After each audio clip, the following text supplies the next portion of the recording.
gosto de olhar pra cidade e sentir essa vibe enquanto no mine faço farm.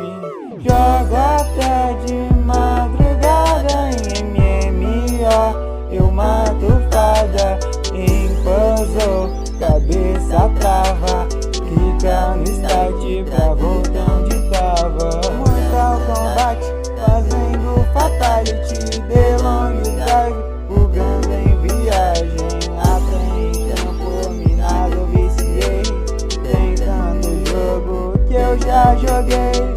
Hollow Knight não platinava, ficando doido em boss que eu não passava.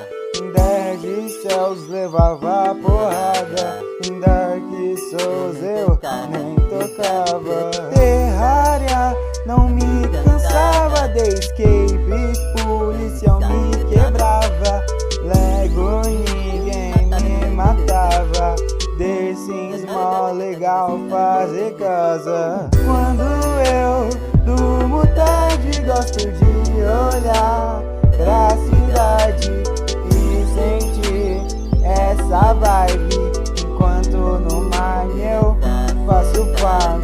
Jogo até